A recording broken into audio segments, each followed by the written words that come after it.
Hello guys, you're most welcome to your channel. This is Ashif Ali. बच्चों, आज की class में करेंगे चैप्टर 3 के क्वेश्चन नंबर 3 से शुरुआत। तो फटाफट शुरू करते हैं, देखते हैं क्या बोला है। एक्स वाई जेड तीन पार्टनर है जिनका प्रॉफिट शेयरिंग रेशियो 5:3:2 है। विद इफेक्ट फ्रॉम 1 अप्रैल 2023 ये डिसाइड करते हैं कि फ्यूचर में ये इक्वली इसको डिस्ट्रीब्यूट करेंगे जो भी प्रॉफिट होगा। कैलकुलेट करना है ईच पार्टनर गेन और sacrifice due to change in ratio. तो ठीक है सर, तीन पार्टनर है, पहले लिख देते हैं इनके बारे में। एक्स वाई जेड तीन पार्टनर है। पहले ये जो डिस्ट्रीब्यूट करा करते थे प्रॉफिट को, वो करा करते थे 5:3:2 में। तो मैं इसके आगे लिख देता हूँ, ये ओल्ड शेयर था इनका। फिर इन्होंने फ्यूचर में जो सोचा, वो सोचा कि हम आज के बाद जो भी हमारा प्रॉफिट होगा वो हम इक्वली डिस्ट्रीब्यूट करेंगे। तो ये हो गया इनका न्यू शेयर। अब मुझे निकालना है कौन गेन कर रहा है ऐसी सिचुएशन के बाद और कौन सेक्रीफाइस कर रहा है। तो उसके लिए मैंने आपको क्या बताया, ओल्ड शेयर में से न्यू शेयर को माइनस करा जाता है। तो सबसे पहले हम कैलकुलेट कर लेते हैं एक्स का। एक्स ने क्या किया, तो पहले एक्स का शेयर था 5 और टोटल कितना हो गया 5, 3, 8 और 2 10। तो 5/10 माइनस न्यू कितना है 1/3। तो अगर एलसीएम लिया जाएगा तो इसका एलसीएम आएगा 30। 5 इंटू 10 से 30 को डिवाइड करेंगे आएगा 3। 1 इंटू 30 से 3 से 30 को डिवाइड करेंगे तो आएगा 10। 3 10 जा 30 और करेंगे 5 3 जा 15, 10 1 जा 10/30। तो 15 में से 10 को अगर माइनस कर दिया जाए तो क्या आएगा 5/30। तो 5 1 जा 5, 5 6 जा 30। तो आंसर क्या आ रहा है पॉजिटिव। तो इट मीन्स ये क्या कर रहा है, सेक्रीफाइस। क्या कर रहा है बच्चों, ये सेक्रीफाइस। ठीक है, सेम इसी तरीके से y का कैलकुलेट कर लेते हैं। तो y का ओल्ड शेयर था 3/10 माइनस न्यू शेयर हो गया 1/3। एलसीएम सेम रहेगा 30। 3 इंटू 10 से 30 को डिवाइड करा जाएगा कितना आएगा 10 3 जा 30 माइनस 1 इंटू 3 से 10 को 30 को डिवाइड करेंगे तो आ जाएगा 10। 3 इंटू 3 होता है 9। 10 इंटू 1 होता है 10/30। तो 9 में से जब 10 को माइनस करा जाएगा तो ये कितना आएगा -1/30। सिंपल। तो ये तो डिवाइड हो नहीं सकता, तो सिंपल सी चीज़ है, इसको ऐसे ही रहने देते हैं और आगे लिख देते हैं गेन। गेन। नेक्स्ट आती है लास्ट बात हमारी जेड की। तो जेड का ओल्ड शेयर था 2/10 माइनस करेंगे न्यू 1/3। एलसीएम लेंगे सेम 30। 2 इंटू 10 से 30 को डिवाइड करा जाएगा आएगा सर 3 और 3 से 30 को डिवाइड करा जाएगा तो 10। 3 इंटू 2 6, 10 इंटू 1 10 ऑन में 30। तो सर 6 में से अगर 10 को माइनस करें तो कितना होता है -4/30। ठीक है, तो ये भी क्या कर रहा है हमारा पार्टनर, गेन कर रहा है। तो इस क्वेश्चन के अंदर दो पार्टनर कर रहे हैं गेन और एक पार्टनर कर रहा है सेक्रीफाइस। तो इसमें अगर गेनिंग रेशियो की बात करी जाए, मैंने आपको एक क्वेश्चन के अंदर बताया था कि गेनिंग रेशियो, अगर रेशियो मेरे को रिप्रेजेंट कराना है तो उसके लिए कम से कम मेरे को दो पार्टनर गेन करते होने चाहिए। तो यहाँ पर जो गेनिंग शेयर है सर वो है 1:4। 1:4 ये ध्यान रखना है आपको, बस डिनोमिनेटर सेम हो। अब जैसे मैंने यहाँ पर रिड्यूस करके 1/6 कर दिया है, तो अगर मेरा सेक्रीफाइस भी होता तो वो 5 और जो भी होता तो उनका दोनों का डिनोमिनेटर सेम होना चाहिए था, यानी कि 30। जरा एक बार चेक कर लेते हैं कि हमारा आंसर क्वेश्चन नंबर 3 का सही है। तो क्वेश्चन नंबर 3 का आंसर y गेन कर रहा है 1/30। एक बार चेक करते हैं, y गेन कर रहा है 1/30, ठीक है। z गेन कर रहा है 4/30, सर ठीक कर रहा है। और x सेक्रीफाइस कर रहा है 5/30, ठीक है। तो आंसर तो बिल्कुल करेक्ट आया। तो इसी के साथ साथ देखते हैं क्वेश्चन नंबर 4। क्वेश्चन नंबर 4 में बोला है तीन पार्टनर है और क्वेश्चन काफी अच्छा है। इसमें 4 केसेस दिए, चारों को अलग अलग सॉल्व करके दिखाने हैं। इसमें बोला है 5:4:1 इनका ओल्ड रेशियो है। कैलकुलेट करना है न्यू प्रॉफिट शेयरिंग रेशियो। अच्छा, हमें पहले ओल्ड दिया होता था और न्यू दिया होता था और पूछा जाता था कि बताओ कौन सेक्रीफाइस कर रहा है और कौन गेन कर रहा है। ठीक है, ये क्वेश्चन हमारे सामने आता था। बट इस बार क्या दिया इन्होंने, ओल्ड शेयर तो दिया बट इन्होंने कहा कि न्यू शेयर फाइंड आउट करो, ये आपका काम है। और सेक्रीफाइस रेशियो जो भी है पार्टनर का वो आपको कैलकुलेट करना है, गेनिंग रेशियो वो भी आपको कैलकुलेट करना है। लेकिन उन्होंने हमें दे रखे केस। अब जैसे केस 1 में बोला है एज पर न्यू एग्रीमेंट सी ने एक्वायर करा है 1/5 शेयर फ्रॉम ए। तो सिंपल है, अपना करते हैं उसी रूल को फॉलो जैसे हम करते आए हैं। ए बी सी तीन पार्टनर है और तीनों का रेशियो पुराना 5:4:1। ये क्या है, ओल्ड शेयर। ठीक है बच्चों, अब बात आती है केस 1 की। तो केस 1 को सॉल्व करने के लिए मैं यहां पर लिखता हूं ए बी और सी। तो इनका जो पुराना शेयर है वो कितना है 5 और 4 9 और 1 10। तो 5/10 हो गया ए का। बी का हो गया सर 4/10 और सी का हो गया 1/10। अब इन्होंने बोला क्या था केस 1 के अंदर, इन्होंने कहा था कि सी ने 1/5 ले लिया ए से, यानी कि जो भी ए का शेयर था उसमें से 1/5 शेयर किसने लिया, सी ने। तो माइनस कर देते हैं 1/5 शेयर ए के शेयर में से और ऐड कर देते हैं सी के शेयर में, क्योंकि सी ले रहा है ना और इसमें कुछ नहीं हुआ तो ये तो एज इट इज सेम रहने वाला है। अब एलसीएम लेते हैं 10 और 5 का, तो कितना आएगा, मे बी 10 ही आएगा, एक बार लेकर देख लेते हैं।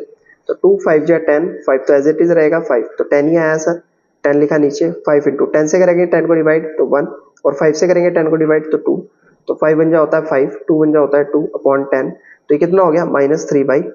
क्लियर है मेरा पॉइंट? ठीक है, तो ये क्या कर रहा है सर, ये कर रहा है हमारा गेन, ये कर रहा है सेक्रीफाइस, क्योंकि पॉजिटिव आंसर आ रहा है। अब सेम इसी तरीके से यहाँ पर देखते हैं, इसका भी एलसीएम लेंगे तो 10 ही आएगा, तो 1 इंटू 10 से करेंगे 10 को डिवाइड तो 1, और 5 से करेंगे 10 को डिवाइड तो आएगा 2, 5 2 10 होता है, क्योंकि 1 इंटू 1 1, 2 इंटू 1 2 अपॉन 10, तो 2 और 1 होता है 3/10। तो जितना इसने सेक्रीफाइस करा उतना इसने क्या कर लिया सर, गेन कर लिया। क्लियर है मेरा पॉइंट? तो यहाँ पर सी गेन कर रहा है, 3/10 गेन कर रहा है, और ये क्या कर रहा है, सेक्रीफाइस कर रहा है ए। जरा एक बार चेक कर लेते हैं कि हमारा आंसर सही आ रहा है। तो केस 1, तो इस हिसाब से न्यू प्रॉफिट शेयरिंग रेशियो भी इन्होंने पूछा है। इन्होंने कहा है कि 1/5 शेयर ए ने सेक्रीफाइस करा और सी ने 1/5 शेयर गेन करा है। तो न्यू रेशियो क्या निकल कर आया सर, 4 के नीचे तो ऑलरेडी 10 है ही, 3/4/3। तो क्या ये सही है हमारा न्यू रेशियो, 3/4/3? तो हाँ, इसके आगे लिख सकता हूं अब मैं, ये मेरा क्या है, न्यू रेशियो। ठीक है, अब देखो केस 2 सेम है, ये आपको देखना है। Case 2, as per new agreement C acquire 1/5 share. अब 1/5 शेयर लिया तो, लेकिन बराबर बराबर लिया, ए से भी लिया और बी से भी लिया। 1/5 शेयर का मान लो 10 चॉकलेट चाहिए थी इसको, 10 चॉकलेट में से ली, दोनों से है बराबर बराबर लिए, 5 ए से ले ली और 5 बी से ले ली। तो ये आपको ट्राई करना है। मैं कराता हूँ केस 3, थोड़ा सा यूनिक है, हटकर है। इन्होंने कहा as per new agreement A B C 3 partner है फ्यूचर में। अब ये नहीं, ये भी पॉइंट आप करना, मैं 4th कराता हूँ थोड़ा मुश्किल सा। As per new agreement C acquire 1/10 share of A.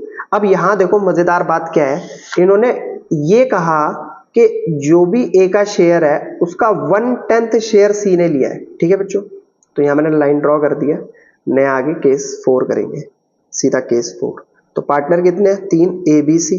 Ratio क्या है इनका, ओल्ड 4:1, 5:4:1। अब हुआ क्या, हुआ ये कि जो भी हमारा पार्टनर था सी, उसने 1/10 ए के शेयर का और 1/2 बी के शेयर का लिया है। तो पहले कैलकुलेट कर लेते हैं। तो ए सेक्रीफाइस कितना कर रहा है, ए सेक्रीफाइस कितना कर रहा है कि जो भी उसका शेयर है 5 4 9 और 1/10, 5/10 का 1/10 वो सेक्रीफाइस कर रहा है। तो 5 इंटू 5 और 10 इंटू 10 100, यानी कि 5/100 ए सेक्रीफाइस कर रहा है। ठीक है बच्चों, सेम इसी तरीके से बी कितना सेक्रीफाइस कर रहा है वो भी निकाल लेते हैं। बी कितना सेक्रीफाइस, तो उसका पहला जो शेयर है वो है 4/10, उसमें से हाफ शेयर, उसका हाफ शेयर, तो 4 इंटू 1 4 और 10 इंटू 2 20, तो 4/20 सेक्रीफाइस कर रहा है सी। ठीक है बच्चों, अब जब ये ए और सी दो इतना इतना सेक्रीफाइस कर रहे हैं, ए और बी इतना इतना सेक्रीफाइस कर रहे हैं, तो सी गेन करेगा ना, ये चीज दोनों से लेकर ये उसको मिलेगी, क्योंकि यहां पर लिखा हुआ है सी एक्वायर 1/10 शेयर ऑफ ए और 1/2 शेयर ऑफ बी। तो ये पहुंच जाएगा सी के पास। तो सर सी के पास कितना शेयर पहुंचेगा, उसका पहले है 1/10, जिसमें से 5/100 लिया उसने ए से और 4/20 लिया उसने बी से। अब जरा इसको सॉल्व करते हैं, एलसीएम लेना पड़ेगा इसके लिए, किस किस का, 10 100 और 20 का। तो 2 5 जा 10 और ये हो गया 50, 2 10 जा 20, 5 1 जा 5, 5 10 जा 50, 5 2 जा 10 और ये हो जाएगा 2 5 जा 10 और 2 1 जा 2 और ये आ जाएगा 5 1 जा 5। तो 2 इंटू 5 2 इंटू 5, तो एलसीएम तो सेम 100 ही आ रहा है हमारा। अब देखो ऊपर लिखा है 1 इंटू 10 से करेंगे 100 को डिवाइड तो कितना आएगा 10 प्लस 5 इंटू 100 से करेंगे 100 को डिवाइड तो कितना आ जाएगा 1, 4 इंटू 20 से करेंगे 100 को डिवाइड तो 20 पंजे 100। अब मल्टीप्लाई करी जाएगी, 10 इंटू 1 कितना होता है 10, 5 इंटू 1 कितना होता है 5, 4 इंटू 5 कितना होता है 20 अपॉन 100, 20 10 30 और 5 कितना हो गया 35 अपॉन 100। तो ये हो गया सी का नया शेयर। भाई सी ने दोनों से लिया, अपना नया शेयर कैलकुलेट कर लिया, भाई जो जो लिया उसने सेक्रीफाइस जो इसने करा वो उसने अपने शेयर में ऐड कर लिया, तो इससे इसका आ गया नया शेयर। सेम इसी तरीके से ए का भी नया शेयर निकाल लेते हैं। तो ए का पुराना शेयर कितना था सर 5/10, उसने अपने शेयर का कितना सेक्रीफाइस करा 5/100, तो 5/100 को करेंगे इसमें से माइनस। तो एलसीएम जब लिया जाएगा मे बी 100 ही आना चाहिए, बाकी एक बार मैं कैलकुलेट करके देख लेता हूँ। तो 2 5 और 50, 5 10 जा 50 और 2 5 जा 10 और 5 2 10 इंटू 10 100 सेम आ रहा है। 5 इंटू 10 से करेंगे 100 को डिवाइड तो सर 10 आएगा। 5 इंटू 100 से करेंगे 100 को डिवाइड तो सर 1 आ जाएगा। 5 इंटू 10 50, 5 इन जा 5/100। तो बचा कितना इसका शेयर 45/100। तो सर ये हो गया ए का न्यू शेयर, ये हो गया सी का न्यू शेयर, बचा कौन बी का भी कैलकुलेट करते हैं सेम इसी तरीके से। पुराना था 4/10 और इसने सेक्रीफाइस कितना करा था 4/20, तो 4/20 सेम नीचे। अब एलसीएम लेकर एक बार इसको भी चेक कर लेते हैं कहीं गलत ना हो जाए। तो 10 और 20 का जब हम एलसीएम लेंगे तो 2 5 जा 10 और 2 10 जा 20, 5 1 जा 5, 5 2 जा 10 और 2 1 जा 2। तो 2 5 जा 10 और 10 2 जा 20। तो 4 इंटू 10 से करेंगे 20 को डिवाइड, 10 2 जा 20 माइनस 4, 20 से करेंगे 20 को डिवाइड 1 आ जाएगा यहाँ पर। 4 इंटू 2 कितना होता है 8, 4 1 जा 4/20, 8 माइनस 4 4/20। तो सर यहाँ पर आप एक चीज नोटिस करो, इसके डिनोमिनेटर में 100 है, इसके डिनोमिनेटर में 100 है, इसके डिनोमिनेटर में 20 है। या तो इन दोनों के डिनोमिनेटर में भी आपको क्या लाना पड़ेगा 20, या फिर इसको 100 में लेकर आना पड़ेगा। तो मेरे को सिंपल लग रहा है कि मैं इसको 100 में लेकर आऊं, ये मेरा 20 हो सकता है। अगर मैं 5 से इसको डिवाइड करूंगा तो कितना आ जाएगा 5 7 जा 35 और 5 से इसको डिवाइड करूंगा तो 20 पंजे 100 होते ही है। 5 9 जा 45, 5 20, ठीक है। तो नया रेशियो क्या निकल कर आ रहा है 7, नहीं ए का था 9 तो पहले लिखेंगे 9, बी का था 4 और सी का है 7। तो नया रेशियो क्या है 9:4:7। एक बार जरा चेक कर लेते कि हमारा आंसर सही आ रहा है। तो न्यू प्रॉफिट शेयरिंग रेशियो 9:4:7। तो क्वेश्चन तो हमने बिल्कुल ठीक करा है। बाकी ये रही बात केस 2 और केस 3 की, ये आपका होमवर्क है, आपको करके दिखाना है और कमेंट सेक्शन में मेंशन जरूर करना है कि हमारा आंसर आ गया, और जिससे कि मैं देख पाऊं कि हाँ आपने क्वेश्चन बिल्कुल सही करा है। कोई मिस्टेक होगी तो फिर मैं आपको उसको उसी तरीके से समझाने की कोशिश करूंगा। बच्चों ये तो था हमारे चैप्टर नंबर 3 का क्वेश्चन नंबर 3, क्वेश्चन नंबर 4, और फिर मिलेंगे आपसे अगली वीडियो में अगले नए क्वेश्चन के साथ। तब तक के लिए धन्यवाद।